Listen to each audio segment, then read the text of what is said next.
Okay, good. Looks like the stream is going. Just gonna start sharing my screen. Perfect. Cool. Good. Hi, everyone, and welcome to our monthly content analysis webinar.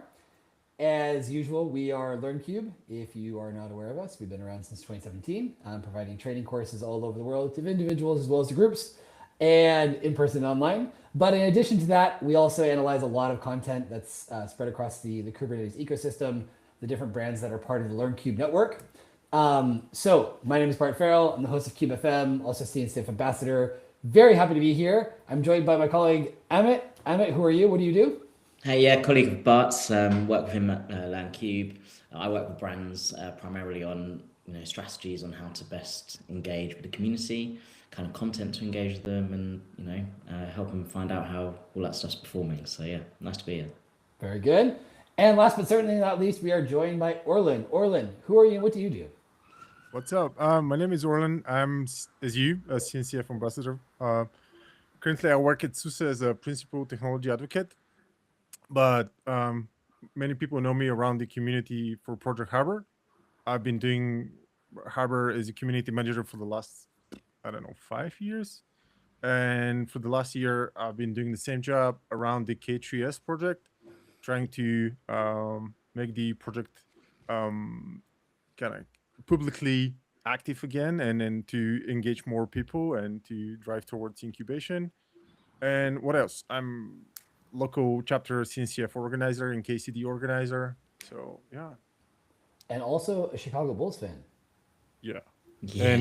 And a person who needs a haircut. So Very good. Orlin, you also do some other things in your spare time. Tell us about what you've been doing recently with food.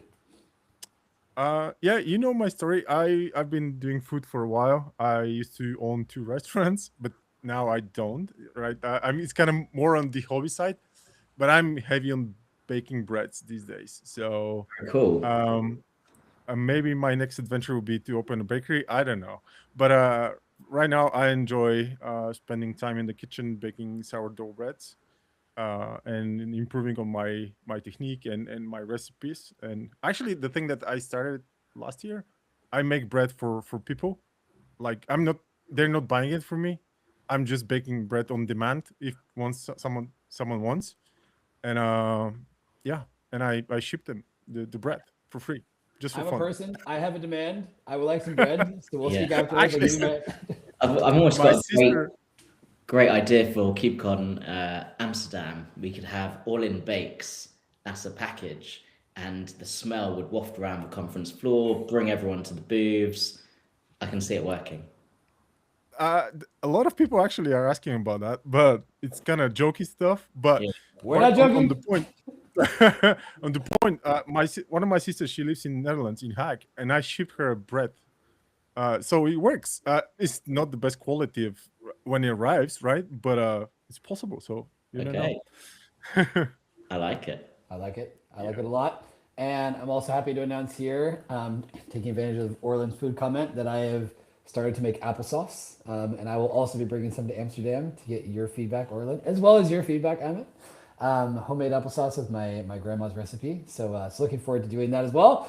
But we have some things that we're going to be covering today in this webinar that are not food related. So I will turn it over to Amit for what we're going to be doing in the next 30 minutes, looking at the topics that that are trending the most, that people are looking at the most, what kind of content people are engaging with the most based on the click-through rate, the key trends and insights, conclusions and recommendations, what people should be keeping in mind when they're creating Kubernetes content, because sometimes people work really hard on this stuff and maybe they don't get the results that they'd like to. So what is it that people are responding to most, and what people can keep in mind based on that? So that being said, we analyze over 2 million impressions of all the content that circulates through our network. If you're in our newsletter, if you're in any of the other brands that we have here, KubeSplit, Kube Architect, Kube Builders, Cube FM, these are where this content is getting circulated. So that being said, Emmett, take it away in terms of the topics that we saw. Cool, brilliant. So before diving right into the kind of topics that are trending, like Bart said, we analyze a number of different impressions, and these results are always analyzed off this data is always from the previous month, of course. And I wanted to highlight that because I think through November and December we're speaking to brands and sponsors, and we want brands to continue engage with the community through December, but it's often thought about as a bit of a graveyard period where actually no one's really engaging with the community. Well, I think the data that we have today proves that the community is certainly very active in terms of digesting content. Granted, look, if we're looking for if marketers are looking at lead gen based activities and so on, maybe not the best time because people not necessarily wanting to buy. But in terms of digesting content, learning about your brand, going through technical walkthroughs, guides, whatever it might be, it's super active. So that this data here is really testament to that. So just wanted to say that first. Then moving into the actual topics, configuration management. It's interesting. Configuration management, I think now is 2 or 3 months in a row on top of resource optimization. And resource optimization, for anyone who are mega fans, which I don't know how many, maybe it's just Daniele out there who watches this every month, but resource optimization since we started doing this has been number one. Apart from the last 2 or maybe 3 months where configuration management really has been getting the most engagement. So that's an interesting trend. And we can see that also networking has been, I remember, I think when we first started doing this, networking was really low on the ranks in terms of what people were searching for, but it's been slowly creeping up and up and up. And so that might well be a trend that we're going to see moving forward as well. What else? Infrastructure. I think infrastructure content, we've highlighted the impressions here, but the average impressions per piece is still quite low. So I think we're still seeing maybe a fairly saturated area in terms of content. It might just need some tweaks in terms of how that content is being delivered to try and drive those average impressions per piece up. But we'll dive into that a little bit later. So as I was mentioning, configuration management, December marks the first time the category has crossed an efficiency figure of 6,000 impressions per piece, which is, pretty high. People per piece, that's, across all of the kind of content that is out there on configuration management. And so people are really engaging with this topic. So if you are a content marketer and you're looking at your strategy, I imagine January in terms of a trend and the data will probably read somewhat similar. I don't think it's going to drop away anytime soon. It'd be worth having a look at maybe how you can piggyback onto this trend. Maybe you're creating content that isn't actually directly relevant to configuration management, but actually you can kind of do some kind of cross-pollination of your content and include it somewhere. Then, it's very much something that you should consider. Resource optimization, top 4. I've ruined all my punchlines in the first slide because I'm going to repeat myself here. But it's been in the top 4 for months. It's pretty much there for the whole of 2025. And networking has never been in the top 3 before. So great, I was right in terms of my memory from 2025, and I think this might well be a trend that we're seeing. It's slowly creeping up. It's now there in the top 3. The click-through rate is super strong. The number of impressions is strong, and the average impressions per piece is really strong as well. So, I imagine that will continue. Security. Interesting. This for security in the past months has, in terms of impressions per piece and overall impressions, perhaps slowly dropped away. But I think the maturity of the audience from an awareness perspective to actually wanting kind of walkthroughs and wanting implementation guides and so on and so forth has really matured. I think right towards maybe the middle to beginning of 2025, people were really in that kind of awareness stage. But now, people are really looking for walkthroughs, guides, case studies on how things have actually been implemented. So that's also one to look out for. Yep. Highest click-through rate content. I can't actually read that on your screen, but so I'm going to read it off my screen. Walkthroughs, super high demand. You know what? People are really, the community are really looking for, from the data anyway, for really grounded content from people that they can relate to, or content that they can relate to. They're not necessarily looking for something enterprise, level. They're looking for people who are, struggling with something. They found an approach on how to work through it, and they're just teaching people or walking through that in maybe not the best way. It's sometimes a bit messy, but it's very real. It's very candid, and it's very much it's a step-by-step guide on how they've actually solved the problem. So, if you're looking to create content, don't plan on it too much, don't sweat on it too much. Just show people what you're doing and show people the approach of how you're fixing a problem. And I think that's really what's getting the most engagement from people at the moment. Before I go on to that, I think Bart, Orlin, I don't know if there's anything you've seen from those trends, if there's anything content wise. Are you seeing similar things? Are you seeing similar patterns? Are you seeing something different? Is there something that you guys are interested in at the moment that's not on these lists? Orlin, in terms of what you've been noticing in the Harvard community, things around K3S, the kind of content that people respond to the best in the time that you've been involved in these areas, what has stood out the most to you? I can, from experience, it's like the content that has actionable takeaways that you can apply right after. So something like a hands-on kind of demonstration of even something super simple in 5 minutes, something that you can show in 5 minutes, just deliver the background and then to demonstrate that. I think that's one of the most useful content out there now. Okay. And about the networking thing, I was thinking about why it can be, and I think it's related to the trend of multi-cloud and on-prem mixed with multiple clouds kind of situation. So people are more interested in the networking aspect of that and taking in account the digital sovereignty trend, all that's related. And I think the networking is one of the essential parts that connects all that. And maybe that's one of the reasons why we see networking going up. And in your learning journey with Kubernetes from when you got started, a lot of people identify networking as being one of the hardest things to learn. Was that your case as well? I have a strong background in networking, so I don't share that exactly, but I see the reason behind that.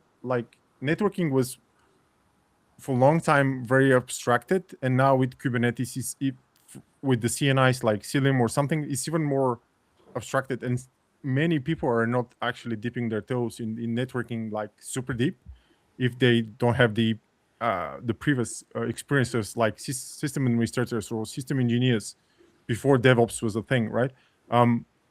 Back then we had to know networking as well, and now with the DevOps, not necessarily you need to be that deep into networking, so it kind of stayed a little bit of a mysterious box that just works out of the box.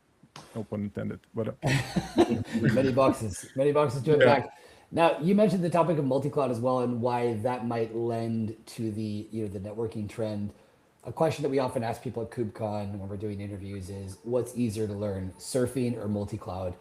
As someone in Bulgaria, a surfing powerhouse, I know this question might be something you deal with quite a bit, but is it true that nowadays in the community that multi-cloud is still causing a lot of headaches once again for the rise, seeing the need for more content around that when it comes to networking, and particularly, like you said, content that has actionable things that you can go install on a home lab or things that you can get in a sandbox environment. What's your take on that?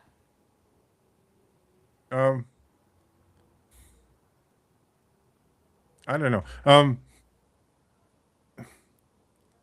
I don't know. you catch me a little bit unprepared for that, but yeah. I guess in terms of the people that you're talking to, because multi-cloud has been discussed for quite a few years. Oh yeah. About Kubernetes, avoiding vendor lock-in. Talking about is one thing, actually doing it is another. In the conversations that you're having in Suse, is this something that you're seeing more and more, towards the end of 2025, now that we're in 2026, that people are serious about, about multi-cloud? Oh yeah, especially in the area of European Union that we are, right? It's more and more discussed in the digital sovereignty aspect of it, and it's not. Now we don't talk about the technical solutions that multi-cloud can bring. We talk about the compliance and security stuff. So it's more not a technical advantage, but more security standpoint and legal stuff. So there's a different point of view right now on multi-cloud, if you ask me. Very good, and also lends itself to what Amit was talking about in terms of we've seen time and time again, security being a trending topic. But this topic of digital, of sovereignty is something that had been mentioned before, I think, in previous years, but now seems much more serious and much more top of mind for a lot of folks out there. So in deciding where, which technology companies are we working with, and what are the the legal implications of doing so when it comes to our users' data, when it comes to decisions that are being made with that. So I think those are good points there. Orlin, in terms of content that you feel isn't being created or that you would like to see more of in the Kubernetes community, is there anything that comes to mind of something you say, you know what, as someone who's passionate about this particular topic, I would really like to see more of it? Another thing that from my past, I was at VMware in the past, and now the market of virtual machines and virtualization infrastructure is kind of having this kind of weird situation right now. And I think we need more content on how people solve that, right? Because there are many alternatives of the enterprise versions of VMware, for example. So I don't want to name other names, right? I don't want to sound like advertising, but there are open source projects and some others that need some attention, because in the end of the day, people run VMs, right? And I think that's one of the things that is missing heavy now. Like all the other possible solutions that can have open source or enterprise ready, or even like closed source kind of stuff. Very good. And moving forward, thinking about, for example, you've been in the hardware community for quite some time. In terms of the content that gets created there, how do community members go about deciding which topics are going to get, a certain level of focus, whether it's through talks, whether it's through articles, whether it's through speaking to end users? How does it work in this particular open source project? Our main like a channel or source of feedback, it's over like our issues in Slack. And the best thing is that we meet the people on KubeCon. So we get the kiosk there, and we can speak with the users. So that's how we do it, and that's how we collect all the data for the next one. So we can work with the team what's needed in the next few versions and what people are struggling with. So. Very good. Excellent. Good. Well, with that in mind, I think we can take a look at the key trends and insights. Amit, if you want to jump in. Yeah, sure. So, summarizing, I think what we've spoken about so far, so super quick. I think December confirms configuration management is, top tier content, what people are looking for. Networking, for some reasons, which I think Orlin, you're certainly, right on. Networking may well be the next big trend heading into 2026. Might be one to really stay around. So I think if brands are focusing on that, then, if you invest in that and invest in that early and can really, get as much content out there as possible on that topic, then great. LinkedIn will probably be our last point on this in terms of our monthly stars, because it's come out for the last few months, but LinkedIn is just, where you need to be, period. Of course, it's good to get your content elsewhere, but LinkedIn is where you're going to be getting the most engagement. And cloud native community clicks on tutorials where there's hand holding and a personal touch. So they want to, it's not necessarily, people who are, following these, enterprise-based articles, but it's, real raw content from engineers. Orlin, you've got a raised hand. Yeah, I wanted to ask about the LinkedIn, because we have that discussion quite often. Which platforms we should be like concentrated on? For some, is LinkedIn. I share the same opinion. LinkedIn is the where I spend most of my time if I want to see some content, right? But others are like X, Mastodon, or even Blue Sky. What are your observations on this one? Because I'm struggling to see the big picture, to be honest. Like people are divided.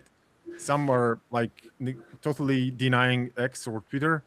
Others are like, hey, but our community is still there, and actually people are active there. So what's your take on this one? I'm curious from my own sake, right? Yeah. So I think Blue Sky and Mastodon, we do have channels, and we do post there. We just find that whether it's just because of the user base and the engagement level on these platforms is generally lower at the moment versus LinkedIn, and where there's obviously a much larger user base. I think, maybe that's probably the clear pattern. X, though, that's not the case. X, there is a large community and user base. So, what we found is perhaps the type of content, or not the type of content, but it's the same content, but you can share it in different forms and different ways.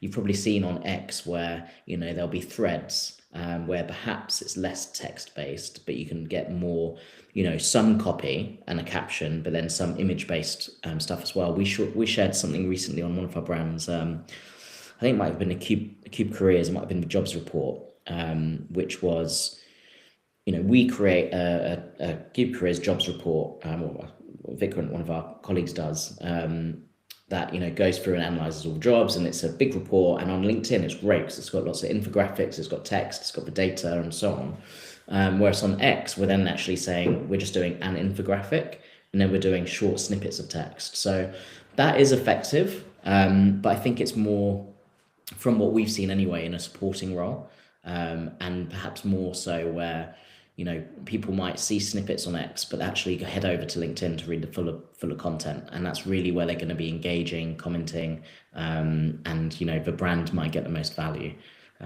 Yeah, I'm really interested in other marketers if they see things differently, but that's what we're seeing. Yeah, I would definitely agree. I would say that for things that are more like, on a personal opinion base, that, X could be a place where there's still some traction, but where we've seen from a company perspective, has definitely been shifting over to LinkedIn across the board. And I think as for the time being, I don't expect that to change very much. I think that there are also complaints about LinkedIn being too flooded with personal achievement content, and not necessarily as much just on, so that differentiator, which is why a lot of people are using some kind of an RSS, or going spending a lot of time on Medium and blogs. Like, that's where they'll find other resources that won't necessarily be crisscrossing with the kind of stuff that they'll see in LinkedIn, like I just mentioned. Orlin, wanted to ask you though, looking at this element of a personal touch, in terms of, are there any content creators out there in the cloud native ecosystem who you find that you're regularly going to check out to see what they're creating, in the sense of tutorials, blogs, or anything of that nature? Yeah, that's that question is tricky, because now if I forget to mention someone, then they'll be mad at me. But no, of course I have few that I like the most, and I think it's not secret for many that, for example, I like the style of Viktor Farsik, the total neglecting of the other people's opinion, and showing his own opinion about stuff, even if it's not the most common one or most accepted one by the mass. I like that because it's like his thing. I like that. I think that's good. I don't care. On the other side of the spectrum is, for example, Whitney Lee. She's always super positive, and she's putting so much energy in her stuff. So it's kind of, I like the balance between the both sides, like the pure technical, even a little bit like direct stuff, to the more like super positive stuff. But if I have to point someone to take a look at their stuff, it's definitely Victor and Whitney. It's kind of, both of them are super nice in terms of how they did it, not the actual content, but the all the work of editing, sounds, lights, and presence, and everything that actually makes a video nice to watch and to keep you engaged. And then when you sprinkle it with good content, of course, it's great. So I think you'll find a lot of people that would agree with that, myself included. And in terms of go-to resources out there, both of them for the reasons that you just mentioned. Victor, because if he doesn't like something, he's very upfront about it. He doesn't feel compelled to say that everything is great, and he always tries to give a balanced opinion. And then, like you said, Whitney's approach of just, it's someone that you're watching and feel like you want to hang out with as well. And she's a wonderful person, like you said, very positive. Yeah. and has a genuinely curious and active mind in terms of how she approaches things. So I think there's definitely a lot to be considered there. I think once again, like you said, there's the personal touch. Victor's personal touch has nothing to do with Whitney's and vice versa. And so I think as a reminder to folks out there, being willing to be yourself and embrace that and be genuine and be original goes a really long way when it comes to this stuff. Trying to just be like everybody else, well, you're probably not going to stand out very much. So I think there's a lot to be said for that. Good. Well, in terms of next steps, stuff that we've seen, config management. When we're talking about things like GitOps, when we're talking about things like IDPs, when we're talking about things like platform engineering, it's no surprise that it's still getting a lot of engagement, a lot of traction. We've still seen, like I said, LinkedIn platform, video content. We ourselves put out a lot of video content on LinkedIn from CubeFM. We also started doing Cube Today updates to let people know about the different news that's going on in the Kubernetes ecosystem. So you can expect to see more of those. Just really short videos, getting to the point, sharing different articles and fun facts every day.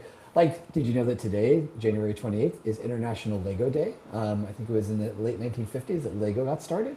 So I'm learning lots of things in this process as well, too, apart from the different technical articles that are going across our network. We saw, networking content gaining a lot of buzz and a lot of excitement there, so we can expect more of that in 2026. And seeing, what people are valuing in terms of podcasts, the different formats that are out there, what people respond to best. It's the end of January, but we're always just a few weeks away from KubeCon. We will be on the ground there speaking to a lot of people. Orlin, I know we'll be seeing you there, hopefully with some fresh baked bread from Bulgaria. I don't know what kind of suitcase situation you're going to have, but please start planning accordingly because it's going to be in very high demand. Amit, is there anything we forgot to mention? No, I think that's good. You covered it there, really. I think just I think I was going to ask what everyone's looking forward to for 2026, so maybe that's a nice way to end it, really. It'd be great to hear Bart, I know what you're looking forward to. KubeCons, KCDs, is there anything else? And Orlin, it'd be great to hear what your highlight of 2026 is expected to be. I'm looking forward in next weekend. It's FOSDEM, by the way, in Belgium. So that's one of the highlight events for me for the year. And then, of course, the open source summits and KubeCon. And by the way, I want to add one more creator, Justin Garrison from Sidera. I like his style, especially in the part when he was doing all the videos with the comparison of like real life stuff and cloud native, like all the boxes and containers and embos and stuff. It's like super visual. So I just figured out, I forgot his name. So in terms of events, I'm looking forward to Amsterdam for sure. And next week is going to be great in Brussels. But the rest have a wonderful time in Brussels. Like we said, we'll be seeing you in Amsterdam and hopefully enjoying some bread and homemade applesauce there. Plenty to look forward to. We'll be back next month with another webinar looking at all the content that's been trending across the LearnCube network.